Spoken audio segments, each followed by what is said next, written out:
Si c'était à refaire, moi je célébrerais toujours Jésus-Christ. Si c'était à refaire, moi je psalmodierais toujours Jésus-Christ, car il est tout pour moi. Bien-aimé dans le Seigneur, shalom. Apesi binombo tena kombo na Yesu Kristo, pasteur Dodelando. Na lingi na zwa mwa tamuke ya koloba na bino na tina ya Seigneur Jésus Christ. Pe na tina ya maladi oyo ezotungisa mitema ya bato.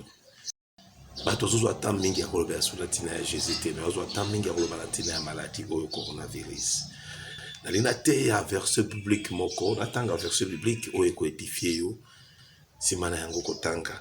Ezali na Genèse chapitre 47 verset 1er petokiti.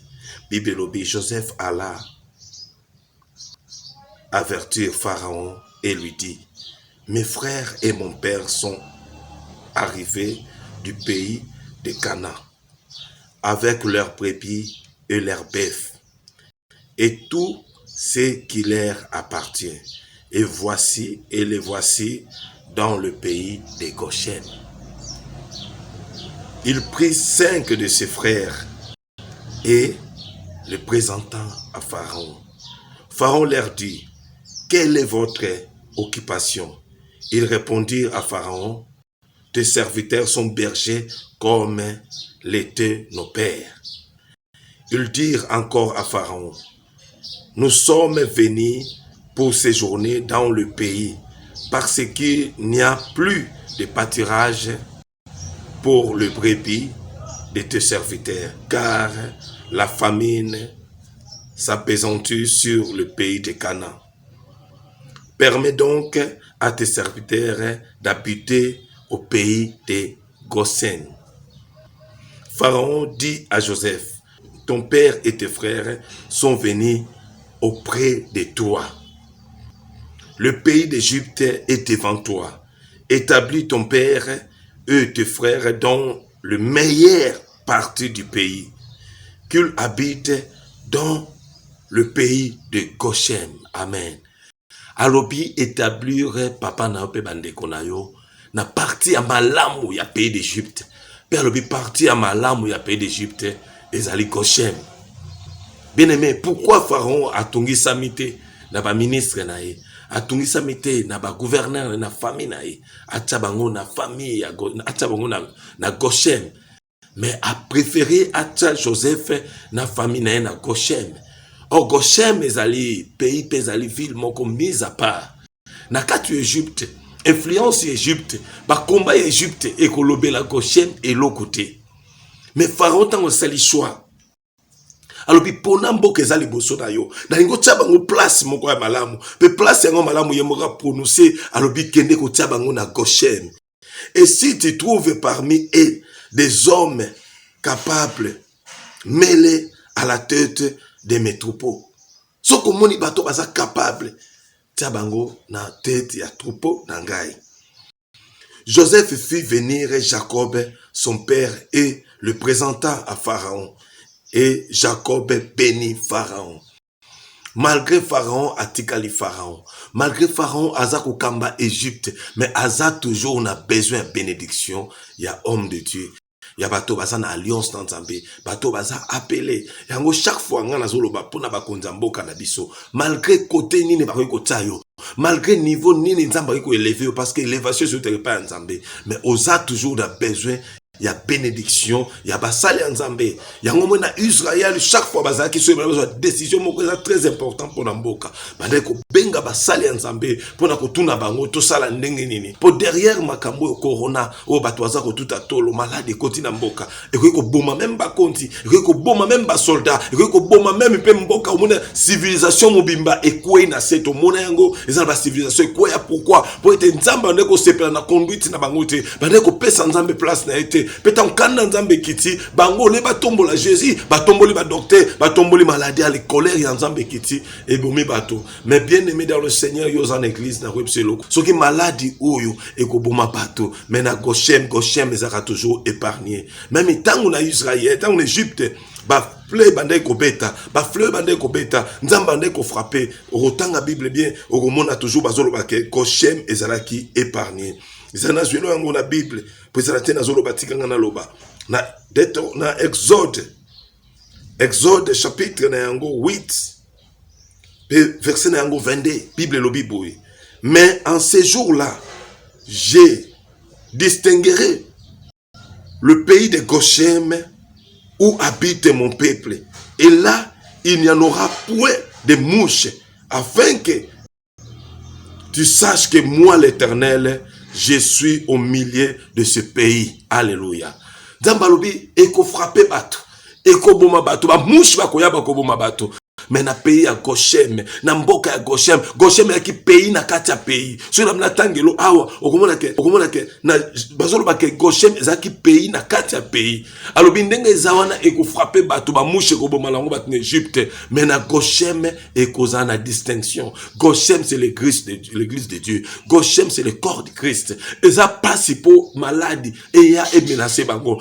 Bible dit aucun fléau n'approchera de ta tente. Nandako na biso, na babota na biso, ba oya biso fléau moko te koya. E bangi sa ba pagano, e bangi sa ba égyptien, mais bana nzambe ko bangi sa bango te. Pourquoi? Poto na kati ya mboka ya Goshen, e pai wape makila ya pate Moïse azwaki, ataki yango na ba leton nyoso ya Goshen. Pour être un ange de destruction azoya amone sika ko kotate. Oya biso Moïse et sa chamakila, et sa teke biso to bomasu meme, et si ye moko sacrificateur amitumba mbeka. Atama kila lokola marque po ba yeba ete ba oya yeba zana kati yango lobi mokolo wana tango bitumbe ko ya ngana ko épargner o ezali Goshen po boyeba ke Goshen peuple wana bazali peuple nanga so ozo kaptango bazolo banatina ya Goshen okoka bazolo aksa yango lokola mboka na kati ya mboka pays na kati ya pays mususu. Alléluia. Na habité Égypte ezali pays mais bazolo ba Goshen ezapelo lokola pays. Gloire à l'agneau. Bible lobi na Genèse 47, verset 4. Il dit encore à Pharaon, nous sommes venus pour séjourner dans le pays parce qu'il n'y a plus de pâturage pour les brebis de tes serviteurs. Bible lobina biso, le pays d'Égypte, tant Pharaon zoyebise, le pays d'Égypte est devant toi. Établis ton père et tes frères dans la meilleure partie du pays, qu'il habite dans le pays de Goshen. Comment il est pays Égypte, mais papa na kati pays ya Goshen. Donc pour que mboka na kati ya mboka. Pensamba lobi na ko épargner bino. Na ko épargner bino. Biso bana ya Nzambe, tozana besoin ya kokanga ba mirte. Tozana besoin ya kozala clôturer quelque part pour te la protéger. Pour être Bible lobi le nom de l'Éternel. Ezali tout fort, tout ba juste ba kenda ko se réfugier, pe ba se trouver en sûreté. Ata bitumbeza koya, ata makambo eza koya, ata mi pepeza koya, ezali kaka résultat ya mape o ekoti na mokili. Batu na mokili baza suna valeur te, ama mutu, po esa ne linga Nzambe, ya suna valeur te. L'école ya ba richesse, ba occidentaux bazo boma mutu so balingi. L'école ya ba richesse, ba politicien bazo boma ndenge balingi. Or Bible lobi makila ya mutu eza sacré. Mutu eza sacré. Et la kila mabe mboko ezo sopa makila ya bato. Wana tango bazo sopa makila ya bato. Moto a créé ki bango ne lingine ako défendre te. Oui, Sodome na Gomorrhe bande ko langwa ko sa kinduma makamunyoso. Mais ndenge bato akomi ko kufa. Na tango oya suka eleki même Sodome na Gomorrhe. Est-ce que Nzambe wana kila mokili a changé? Ce qui punition y attend de la fin qu'on a la macacité qu'on les kaba Sodome na Gomorrhe. Pour Sodome na Gomorrhe, babi bayoka ki maloba Nzambe te, bayoka ki Nzambe te. Babanda ko te aki bango pe malonga te. Ce qui bayoka ki maloba Nzambe so ba se épargner. Mais biso tozo ka maloba Nzambe, mais ma bezo continuer, ma sumo zo continuer, ma be ndenge nyoso. Wezali kanda Nzambe. Des okita. Oui, bokolo ba ke non, eza firisme ba monter. Oui, Nzambe ko utiliser ka ennemi. Pour être un jour à frapper, tout le monde a frappé, bah malécite, tout le monde a malécite, tout le monde a madia, tout le monde a cassé de frapper Israël. To poni Nzambe na bomoi, to eba ndenge batambola kana Nzambe wana, to kozala béni. Oui, malade weye, mais et pour na bana Nzambe te. Et pour l'église te, puis na kata Goshen, pays ezali mise à part, ba fleur ko ya Nzamba ko distinguer, akotika ba oyaye. Oui, nazoka ba politicien. Bazo papa batela to zipa ba biloko so oui ata to zipiango. Na Chine baza biloko na koleka biso. Na Italie ba biloko koleka biso mais bazo kufa. Pona nini? Bazo kufa parce que eza eloko moko ekiti na se pona moto so ayekola suko banga nzambe.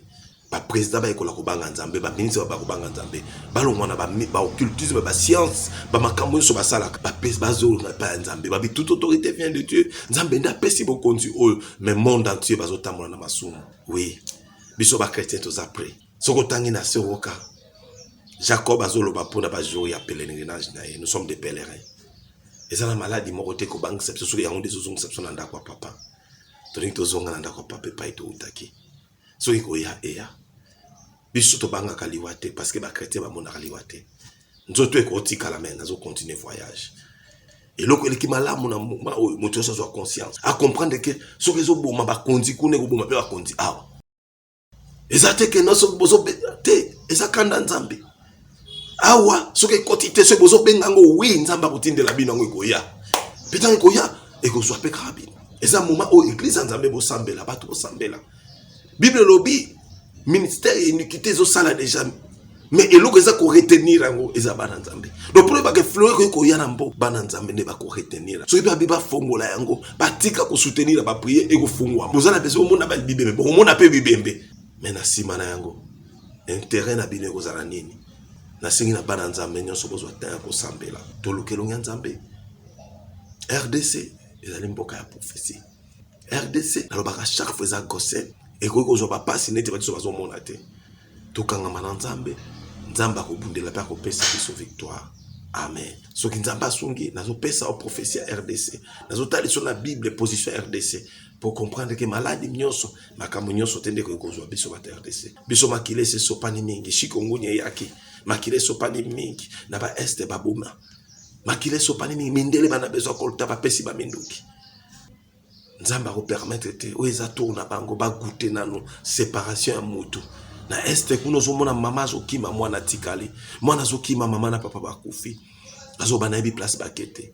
Pona nini po ba occidentaux baza besoin richesse nyonso abiso. Est-ce que nzamba na kotika karabwe? Te nzamba lola pambola bino. Amen. Si c'était à refaire, moi je célébrerai toujours Jésus-Christ. Si c'était à refaire, moi je psalmodierai toujours Jésus-Christ, car il est tout pour moi.